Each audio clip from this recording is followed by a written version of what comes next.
Hey guys, Alberto Big Boost here. Today we're working on two cars at the same time. We got the S13 over here that's broken, and we got the Skyline on the other side that's also broken. Let's see what actually happened to these cars, and we're gonna take care of them today. I'm gonna show you exactly what we're doing and how to fix them today.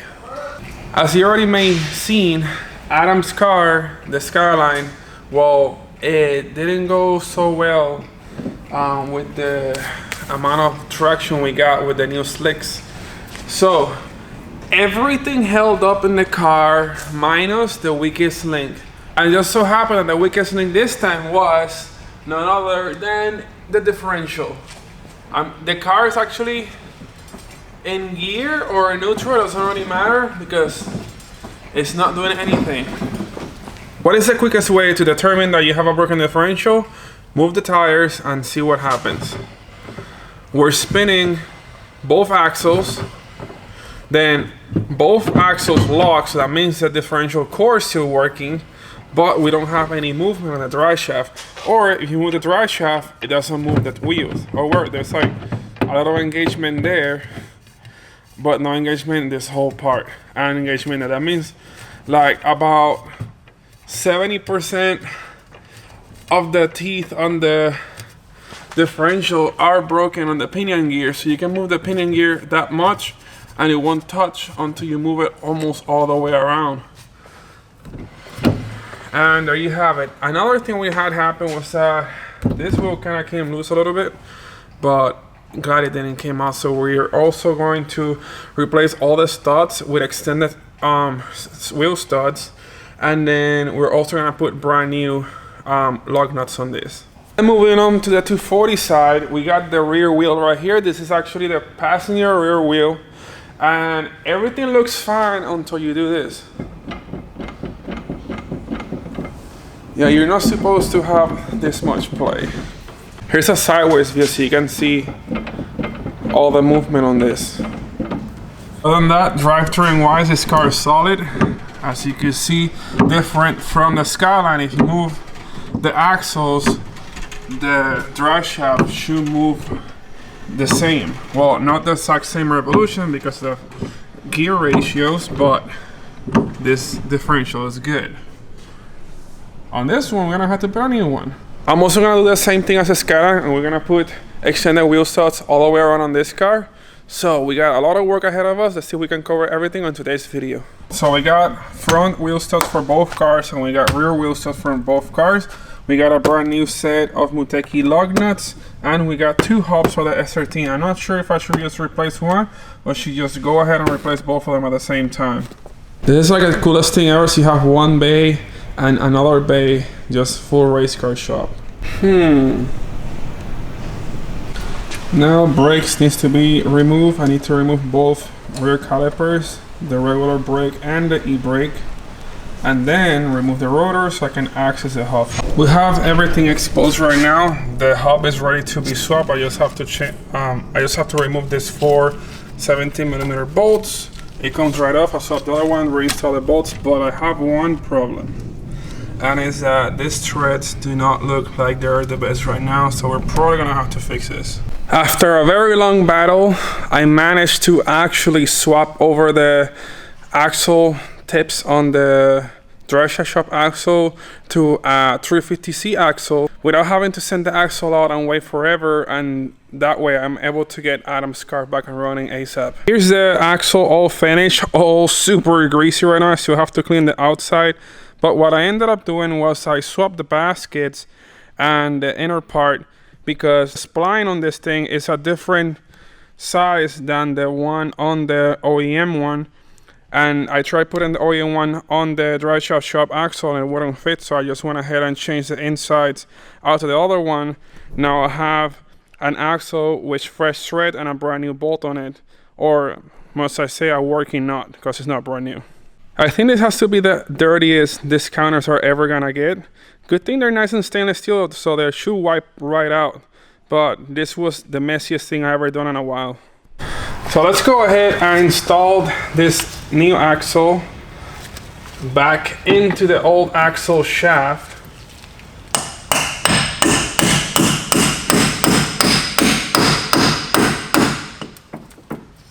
There we go, just like new. Then the tricky part still continues because I gotta put this boot over it so I can seal it back up, and still the messiest job ever.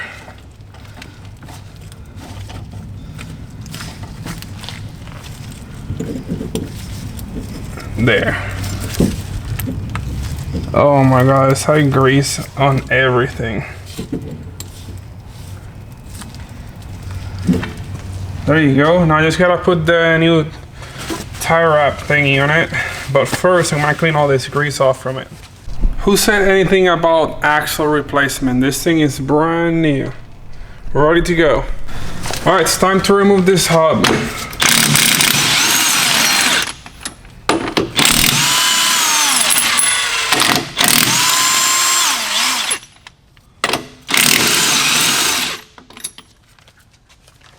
So we're gonna replace it with this brand new one from ISR. This one's are sold by Juka Racing. They are the option to use when you don't want to buy OEM 5-block swap. This do the job just nicely, so this is what we're gonna use to replace the hub on Adam's car.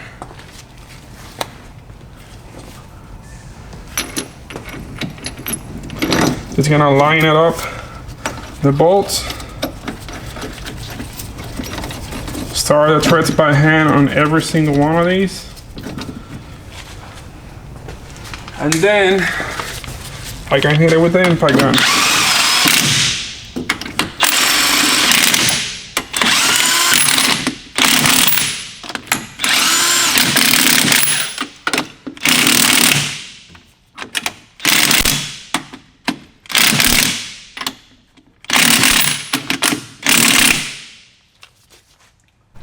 And then we're gonna take the nut off from the axle,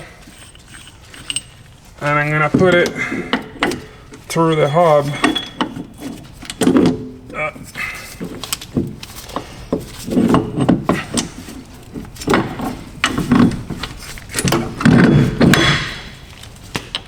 Just gonna hold it like this for now.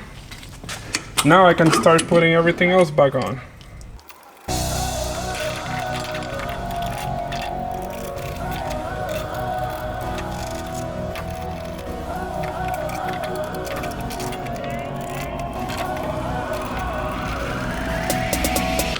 With the new axle, the socket is gonna be at 32mm instead of at 36. And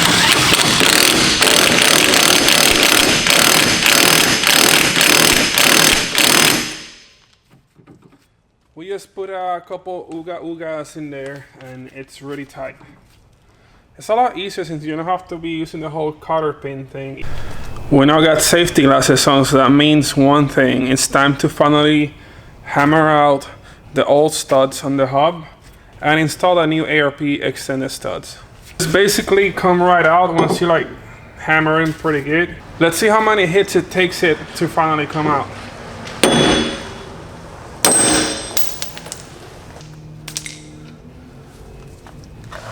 But I don't want to like mess up the end of this lug nut, so I'm gonna use this little aluminum spacer that I have here.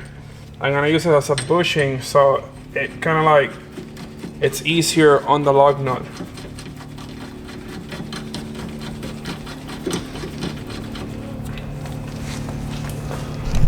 I don't want to like mess up the end of this lug nut, so I'm gonna use this little aluminum spacer that I have here. I'm gonna use it as a bushing, so it kind of like it's easier on the lug nut.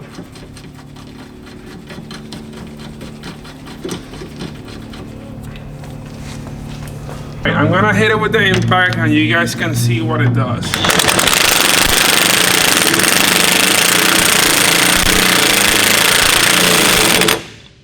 When it stops, back it up, remove spacer, and you have one successfully installed stud. And the finishing piece, the rotor. And this is what we're looking for. Brand new race spec rear end. So you got a dry shop axle with a 350C tip.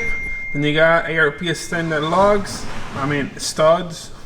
Then you got the C32 dual caliper setup and an EBC brake rotor. And last but not least, we gotta apply some Permatex anti-seize lubricant on this new studs.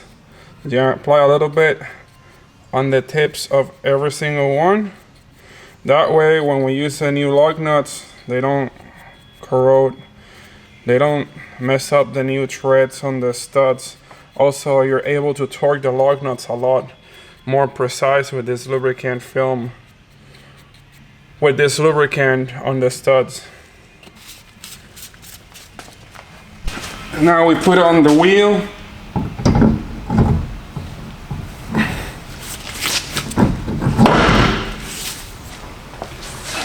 Then we put all the lug nuts by hand first. So start the threads by hand, make sure you get a couple turns on them, make sure they're nice and straight.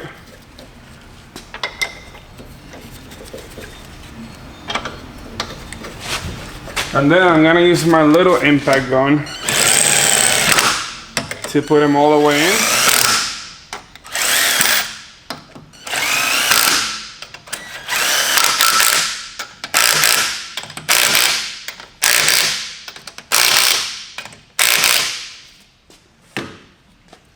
And then later on, once I lower the car, I'm gonna torque the new lug nuts to 80 foot-pounds. I took the rotor off from the front, and now I got access to the studs. I already just knocked one out. Pretty straightforward. And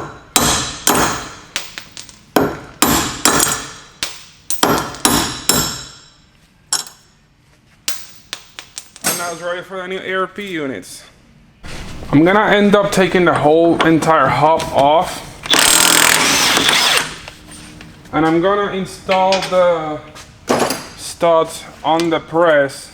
That will make it a lot easier, because the problem I'm having is that the knurl pattern from the ARP stud to the OEM one is different.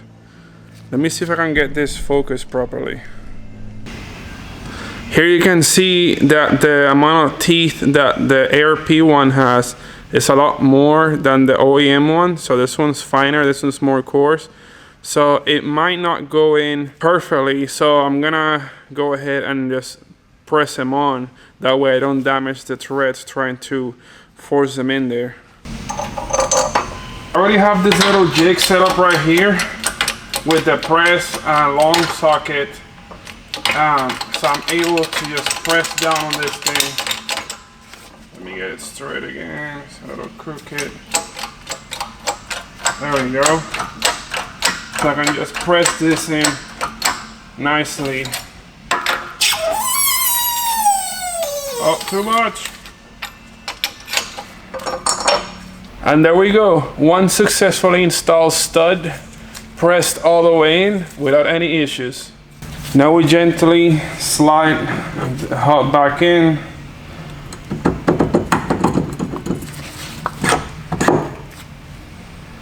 Replace the nut.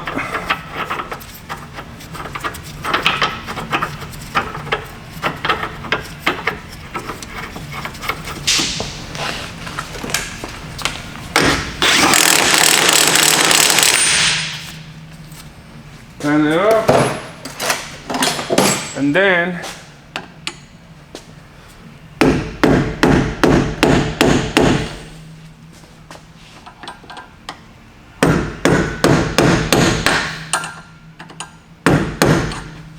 so it's basically gonna look like this. So the stud here has two flat spots. Then you crush these two parts, that way the nut can spin on its own. And here's the finished product. You can appreciate we got the quick start ARPs on the front. Unfortunately, they don't make them for the rear, so we only have those available in the front part. The 240 is all done. I also patched a little hole that was here for the harness, so water was getting inside the car, so it should be all good now. I just left the bump stop on the angle kit so it doesn't rub anymore.